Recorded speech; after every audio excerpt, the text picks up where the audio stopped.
Está começando agora. Encontro com Deus. Encontro com Deus. Palavras de vida. Né? Ou seja, na busca do ser humano que este se distanciou da presença de Deus. Então Jesus Cristo vai então fazer este convite, né? O convite do vinde a mim. É necessário entender um pouco do contexto na qual nós estamos aqui introduzido aqui desse capítulo, né? O capítulo 11. Antes do capítulo 11, né? O capítulo 10, Jesus Cristo vai instruir os seus discípulos,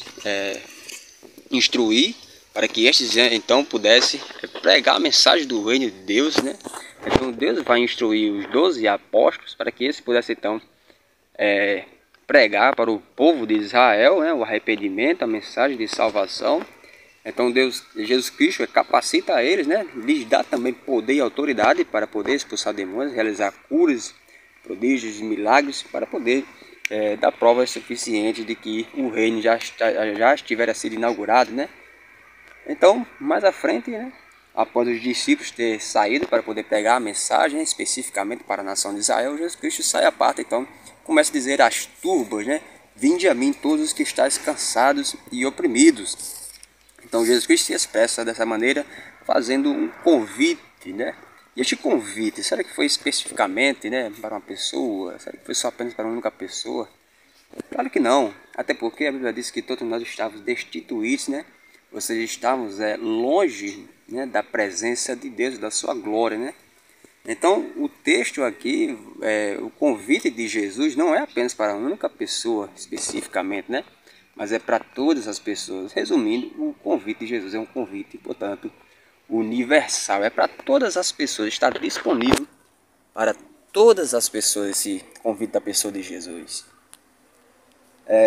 Podemos ver também no texto, né, Jesus Cristo fazendo não somente este convite, mas podemos ver também de que as pessoas nas quais Jesus Cristo faz esse convite estão em uma condição não muito agradável, estão em uma condição espiritual degradante, trágica, ruim, miserável, né? Pois o texto vai continuar dizendo: vinde a mim todos os que estão cansados e oprimidos, né? Ou seja, são duas péssimas qualidades, cansados e oprimidos, né? Bem sabemos que o homem, depois que ele pecou contra Deus, né, este não passou por situações boas, né? Foi afetado, portanto, né, como consequência das suas más escolhas, tanto a dimensão espiritual como também a dimensão emocional, psicológica, né, sentimental. Podemos ver inúmeros casos de pessoas passando por situações difíceis, emocionais, psicológicas e principalmente esta é a questão aqui, né, nesse texto aqui, a questão do problema espiritual do homem diante de Deus. Então, o homem, depois que ele pegou contra Deus, ele foi afetado na íntegra, né? Todo o seu lado, né, toda a sua dimensão espiritual foi corrompida. Este se separou-se de Deus, né? Este foi para longe de Deus, né? O seu lado emocional também foi afetado também, né? Como podemos ver muitos casos de pessoas com problemas emocionais, psicológicos, né? Depressão, quadro terrível, né? Se agravando por aí no meio do mundo. Então, podemos ver o homem sendo afetado dessa maneira também. E que também, é claro, também o homem ele foi afetado também na esfera física, né? Pois este adoece, este está fadado, este muitas das vezes é acometido por inúmeras enfermidades, né? Então podemos ver o ser humano sendo afetado dessa forma, por todo, né? Por completo, né? Mas louvado seja o nome do Senhor, que Deus, né? Ele enviou o seu Filho para poder reverter este quadro, esta situação, né? Olha como Deus é bom, como Deus é misericordioso, né? Até porque Deus, ele se preocupa, né, conosco. Deus tem cuidado para conosco. Deus não deixou a gente e a parte, a míngua, né? Mas ele se preocupa conosco. Ele se preocupa sim. Então, Deus é digno de toda a honra e de toda a glória, né? Louvado seja o nome do Senhor. O texto diz: todos que estáis cansados e oprimidos. Então, como eu acabei de explicar aqui para vocês, né? Então, esta é a condição espiritual, emocional do ser humano diante de Deus. E a conclusão que nós tiramos aqui é muito óbvia. Ou seja, se Jesus está fazendo aqui um convite, isso quer dizer, portanto, que não se pode estar de toda e qualquer maneira diante de Deus, né? Ou melhor, não se pode ir à presença de Deus de qualquer maneira, Se não fosse assim, não seria necessário este convite, não seria necessário então este chamado universal de Jesus Cristo para com a gente, correto? Então não se vai de qualquer maneira a presença de Deus, né? Nós não temos nenhuma dignidade de poder estar diante da presença de Deus. Nós não temos nada agradável diante de Deus. Então tenha isso em mente, tenha isso em mente. Nós estamos em uma condição de miserabilidade espiritual diante do Senhor, Deus Pai. É por isso que Jesus Cristo vai dizer: vinde a mim todos que estáis cansados e oprimidos, né? Como por exemplo, podemos ver textos nas Escrituras Sagradas que somam a esta conclusão, a este pensamento, né? Podemos ver, por exemplo, no Evangelho de João, no capítulo de número 8, versículo de número 34, né? Todo aquele que comete o pecado é escravo do pecado. Então, pode dizer que o homem está nessa condição, nesse estado, né, de escravo do pecado, está preso à armadilha do pecado, fadado, né? Ou seja, ele tem essa cegueira espiritual, né? O homem pratica o pecado. Quanto mais ele pratica, mais escravo ele se torna, mais escravo ele fica do pecado, né? Fica mais difícil ainda de poder reverter. Mais difícil, na verdade, não, vamos dizer assim. Na verdade, fica mais enrolado ainda no pecado, né? Fica mais grave ainda a sua situação. Porém, como o próprio Jesus Cristo disse, que tudo é possível para Deus. O que é impossível para o homem é possível para Deus. Então, bendito seja o nome do Senhor, né? Podemos ver também outros textos, né, do mesmo autor do Evangelho de João, na sua primeira carta, no capítulo 3, né, versículo 8 a seguir, ele vai dizer que todo aquele que comete pecado é do diabo, porque o diabo vive pecando desde um princípio, né? Aí, em ligação aqui ao texto do versículo, né, a seguir aqui do versículo 28, né, o apóstolo João, ele vai dizer na carta, ainda continuando no versículo 8, né, ele vai dizer: por isso se manifestou o Filho de Deus, para poder desfazer as obras do diabo. Então veja aqui o quadro do homem diante de Deus, mas veja também a misericórdia de Deus para com o ser humano, enviando a pessoa de Jesus, para que este então pudesse reverter este quadro, esta situação de miserabilidade diante de Deus, porque Jesus Cristo tem poder, autoridade e capacidade para poder mudar esta situação. Seja qual for a situação, Jesus tem poder para reverter. Então esse quadro, né, a princípio é o quadro o quadro espiritual, Deus tem poder para reverter. Se você está passando por algum problema também emocional, psicológico, Jesus Cristo também tem poder para reverter essa situação. Basta você ter fé, basta você crer que um milagre pode acontecer na sua vida. Então, bendito seja o nome do Senhor por causa disso, né? Então, o texto aqui a seguir, do versículo 28, diz: e eu vos aliviarei, né? Ou seja, aqui está a promessa, aqui, ó, aqui está o benefício desse convite que Jesus Cristo faz para a humanidade, né?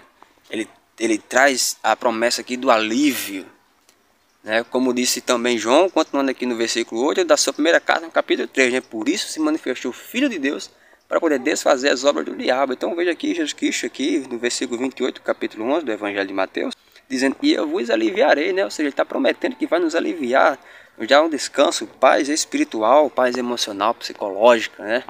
Então Jesus Cristo promete, e Jesus Cristo tem poder para poder realizar aquilo que ele prometeu. Como os próprios textos sagrados dizem, né, que aquele que prometeu é fiel para poder cumprir. Então creia nessa promessa, abrace esse convite, não desperdice, não deixe passar. Então abrace esse convite com muita força, para que você possa então usufruir das bênçãos de Deus na sua vida. Amém? Continuando aqui o texto diz: tomai sobre vós o meu jugo e aprendei de mim, que sou manso e humilde de coração. Então veja que aqui agora no versículo de número 29, já é outro quadro, né? Agora já é um quadro de mudança de vida, um quadro de novidade de vida. Aqueles, pois, que aceitam o convite de Jesus Cristo, né, um convite universal para a salvação, para o alívio de sua vida espiritual, emocional, passam a viver, portanto, em novidade de vida. Veja só que maravilha, veja só que bênção nas nossas vidas, né? Andar em novidade de vida na presença de Deus, né? Olha só que interessante. Lá em 2 Coríntios, no capítulo 5, versículo 17, o próprio apóstolo Paulo vai dizer, né, que se alguém está em Cristo Jesus, nova criatura é, as coisas velhas se passaram, e eis que tudo se fez novo, né? Aqui está o contraste entre a vida velha, longe da presença de Deus, e a vida nova na presença de Deus, agora caminhando na sua direção, né? Caminhando, na verdade, agora com Ele, né? Caminhando agora na sua presença e com Ele, né? Veja só, glória a Deus por isso, né? Então, agora aqui o texto vai falando sobre novidade de vida. Então, meu irmão, minha irmã, Jesus Cristo promete alívio para nossas vidas. Jesus Cristo promete aqui também novidade de vida, mudança de quadro. Então, creia e abrace esse convite, não desperdice. Seja beneficiado pelas promessas de Deus na sua vida. Seja beneficiado também por andar em novidade de vida, né? Na presença de Deus, não é verdade? O texto ainda continua dizendo, né? Tomai sobre vós o meu jugo e aprendei de mim, que sou manso e humilde de coração. Agora o texto aqui continua dizendo, ó, e encontrarei descanso para a vossa alma, né? Então, além do texto falar de novidade de vida, né? O texto também está dizendo que Jesus Cristo ainda vai achar ainda ali para as nossas almas ainda, né? O que isso quer dizer? Porque o texto anterior diz que ele prometeu alívio, né? Ou seja, depois que assistiu Jesus, você já foi aliviado? Você já foi aliviado. Só que um detalhe, as bênçãos de Deus aqui em novidade de vida, após você aceitar Jesus Cristo pela fé, depois que ele muda o seu quadro espiritual, desfrutamos já, portanto, de forma parcial das suas bênçãos, né? Desfrutamos de forma, como eu posso dizer, parcelada das bênçãos de Deus. Ainda não desfrutamos de forma plena aqui nessa terra ainda, não. Mas isso não quer dizer que nós possamos usufruir. Podemos sim usufruir das bênçãos de Deus, das promessas de Deus aqui nessa terra. Podemos sim, com certeza, sem nenhum problema. Mas também o texto nos dá muitas garantias de que no futuro, numa eternidade futura, vamos usufruir de forma plena das bênçãos de Deus para as nossas vidas, né? Então aqui é uma garantia para o futuro, né? Ou seja, nós vamos desfrutar de forma plena na eternidade com a pessoa de Deus. Amém, meu irmão? Então creia, abrace essas promessas, tenha o privilégio de poder usufruir agora das bênçãos de Deus, aceitando o convite de Jesus Cristo para a salvação, mas também andando em novidade de vida, pode sim usufruir das bênçãos de Deus aqui e agora, mas também se dará de forma plena na eternidade, na glória com Deus. E lá, portanto, vamos usufruir na íntegra, vamos usufruir do melhor de Deus para as nossas vidas. Amém? Que Deus, meu irmão, possa te abençoar grandiosamente. Então, não deixe esse convite passar. Aproveite a oportunidade, porque esta é a condição do homem diante de Deus, a condição de miserabilidade espiritual. O homem está fadado, está cansado. O homem se encontra nessas condições. Mas Jesus Cristo disse, eu sou o caminho, a verdade e a vida, e ninguém vem ao Pai senão por mim. Então, não é de qualquer maneira que se vai a Deus Pai, mas é somente através da pessoa de Jesus Cristo. E aqui ele está fazendo o convite, vinde a mim, porque você não tem capacidade por si só espiritual de poder estar diante de Deus.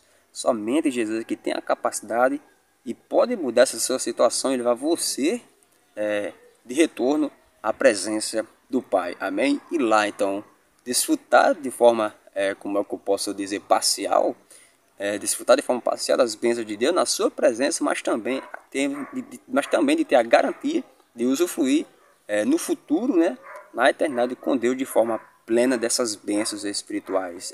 Como eu posso dizer, parcelada das bênçãos de Deus. Ainda não desfrutamos de forma plena aqui nessa terra ainda, não. Mas isso não quer dizer que nós possamos usufruir. Podemos sim usufruir das bênçãos de Deus, das promessas de Deus aqui nessa terra. Podemos sim, com certeza, sem nenhum problema. Mas também o texto nos dá muitas garantias de que no futuro, numa eternidade futura, vamos usufruir de forma plena das bênçãos de Deus para as nossas vidas, né? Então aqui é uma garantia para o futuro, né? Ou seja, nós vamos desfrutar de forma plena na eternidade com a pessoa de Deus. Amém, meu irmão? Então creia, abrace essas promessas, tenha o privilégio de poder usufruir agora das bênçãos de Deus, aceitando o convite de Jesus Cristo para a salvação, mas também andando em novidade de vida, pode sim usufruir das bênçãos de Deus aqui e agora, mas também se dará de forma plena na eternidade, na glória com Deus. E lá, portanto, vamos usufruir na íntegra, vamos usufruir do melhor de Deus para as nossas vidas. Amém? Que Deus, meu irmão, possa te abençoar grandiosamente. Então, não deixe esse convite passar. Aproveite a oportunidade, porque esta é a condição do homem diante de Deus, a condição de miserabilidade espiritual. O homem está fadado, está cansado. O homem se encontra nessas condições. Mas Jesus Cristo disse, eu sou o caminho, a verdade e a vida, e ninguém vem ao Pai senão por mim. Então, não é de qualquer maneira que se vai a Deus Pai, mas é somente através da pessoa de Jesus Cristo. E aqui ele está fazendo o convite, vinde a mim, porque você não tem capacidade por si só espiritual de poder estar diante de Deus. Somente Jesus que tem a capacidade e pode mudar essa sua situação e levar você de retorno à presença do Pai. Amém? E lá então, desfrutar de forma, como é que eu posso dizer, parcial, desfrutar de forma parcial das bênçãos de Deus na sua presença, mas também de ter a garantia de usufruir no futuro, né, na eternidade com Deus de forma plena dessas bênçãos espirituais. Amém, meu irmão? Como disse muito bem o apóstolo Paulo na carta aos Efésios, né? Bendito seja o Deus e Pai de nosso Senhor Jesus Cristo, o qual nos abençoou com todas as ricas bênçãos espirituais nas mansões celestiais em Cristo Jesus. Amém? Não perca essa oportunidade, que Deus te abençoe em nome de Jesus. Então, compartilha, comenta, tá? Dá o seu joinha, dá seu like aí, tá bom? Que Deus possa te abençoar grandiosamente em nome de Jesus. E amém.